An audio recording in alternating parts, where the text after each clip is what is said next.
என் பிள்ளைய வீட்டு கொடுப்பா.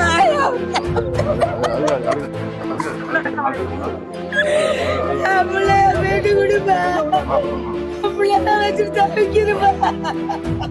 இலங்கை கடற்படையினரால் கைது செய்யப்பட்ட காரைக்கால் மீனவர்களின் 11 குடும்பத்தினரை லட்சிய ஜனநாயக கட்சி தலைவர் ஜோஸ் சார்ல்ஸ் மார்டின் நேரில் சந்தித்து ஆறுதல் கூறினார்.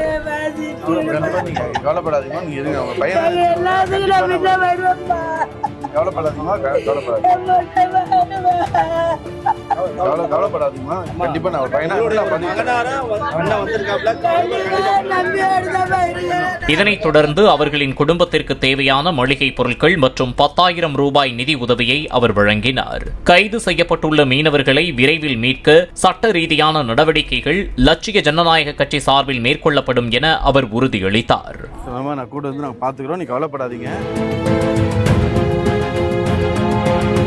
பிளே ஸ்டோர் மற்றும் ஆப் ஸ்டோரில் இருந்து பாலிமர் செயலியை QR கோடு மூலம் பதிவிறக்கம் செய்யுங்கள்.